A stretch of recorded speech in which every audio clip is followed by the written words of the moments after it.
பெரும் எதிர்பார்ப்புகளுக்கு இடையில் இடைக்கால பட்ஜெட்டை தாக்கல் செய்திருக்கின்றார் மத்திய நிதியமைச்சர் நிர்மலா சீதாராமன். ஏறக்குறைய 1 மணி நேரம் நிதியமைச்சர் நிர்மலா சீதாராமன் பட்ஜெட்டை வாசித்து முடித்திருக்கின்றார். அதன்படி பல்வேறு தரப்பினரும் எதிர்பார்த்த வருமான வரி விலக்கு உச்சவரம்பிற்கான சலுகை அறிவிக்கப்படுமா என்பது தொடர்பாக மத்திய நிதியமைச்சர் நிர்மலா சீதாராமன் புதிய அறிவிப்புகள் எதுவும் வெளியிடப்படவில்லை. இடைக்கால பட்ஜெட்டாக தாக்கல் செய்யப்பட்டதன் காரணமாக வருமான வரி விலக்கிற்கான அனைத்து அந்த வாய்ப்புகளையும் பயன்படுத்தும் பொழுது ஆண்டு வருமானத்திற்கான உச்சவரம்பு 7.5 லட்சம் என்ற வருமான வரி விலக்கு உச்சவரம்பில் எந்தவிதமான மாற்றமும் கொண்டு வரப்படவில்லை. புதிய வருமான வரி திட்டங்களின் கீழ் ஏற்கனவே வழங்கப்பட்டு வரக்கூடிய அதே நடைமுறைதான் பின்பற்றப்படும் என்ற அறிவிப்பினை மத்திய நிதியமைச்சர் நிர்மலா சீதாராமன் வெளியிட்டிருக்கின்றார். மேலும் இந்த இடைக்கால பட்ஜெட்டின் மூலமாக வருமான வரிக்கான விகிதங்களில் அந்த ஸ்லாப் என்று சொல்லப்படக்கூடிய தொகுப்பு முறைகளிலும் எந்த விதமான மாற்றமும் செய்யப்படவில்லை. அதே முறையில்தான் கடந்த பட்ஜெட் கூட்டத்தொடரின்படி அறிவிக்கப்பட்ட குறிப்பிட்ட அந்த ஸ்லாப் முறையில்தான் வருமான வரி வசூல் செய்யப்படும் என்பதையும் தற்பொழுது நிதிநிலை அறிக்கையில் நிர்மலா சீதாராமன் அவர்கள் சுட்டிக்காட்டியிருக்கின்றார். இடைக்கால பட்ஜெட் என்ற அடிப்படையில் வருமான வரி விலக்கில் எந்த விதமான சலுகைகளும் புதிதாக அறிவிக்கப்படவில்லை.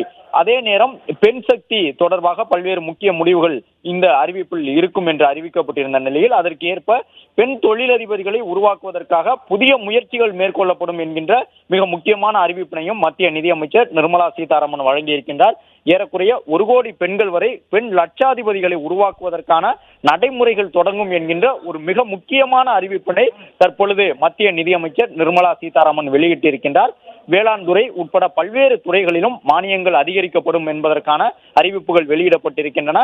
அது மட்டுமல்லாமல் கடல்சார் பொருள் ஏற்றுமதியில் அந்த எண்ணிக்கை அதிகரிக்கப்படும் எனவும் பல்வேறு முக்கிய நகரங்களுக்கும் மெட்ரோ ரயில் சேவை விரிவுபடுத்தப்படும் என்கின்ற தகவலையும் மத்திய நிதியமைச்சர் நிர்மலா சீதாராமன் வெளியிட்டிருக்கின்றார். ரயில்வே துறையை பொறுத்தவரை 40,000 ரயில் பெட்டிகள் வந்தே பாரத் ரயில் பெட்டிகளுக்கு நிகரான தரத்தில் தரப்படுத்தப்படும் என்கின்ற புதிய அறிவிப்பினையும் மத்திய நிதியமைச்சர் நிர்மலா சீதாராமன் வெளியிட்டிருக்கின்றார்.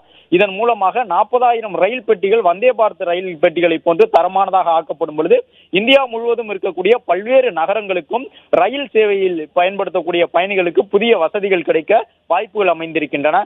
அது மட்டுமல்லாமல் மெட்ரோ ரயில்வேயை தொடர்ந்து விமான நிலையங்களுக்கும் புதிய அறிவிப்புகள் வெளியிடப்பட்டிருக்கின்றன. ஏற்கனவே நாட்டினுடைய விமான நிலையங்கள் 75 இருந்த நிலையில் அவை ஏறக்குறைய 150 நெருங்கி இருக்கக்கூடிய சூழ்நிலையில் இரட்டிப்பாக்கப்பட்டுள்ள விமான நிலையங்களுடைய எண்ணிக்கையை சுட்டிக்காட்டியிருந்த மத்திய நிதியமைச்சர் நிர்மலா சீதாராமன் அந்த எண்ணிக்கை தொடர்ந்து அதிகரிக்கப்படும் என்கின்ற ஒரு உறுதியினையும் தற்போது வழங்கியிருக்கின்றார். அது மட்டுமல்லாமல் ஏராளமான புதிய விமானங்கள் வாங்கப்பட இருக்கின்றன. இந்திய விமானத்துறை சார்ந்த நிறுவனங்களுக்காக புதிய விமானங்கள் வாங்கப்படும் என்ற தகவலையும் மத்திய நிதியமைச்சர் நிர்மலா சீதாராமன் வெளியிட்டிருக்கின்றார்.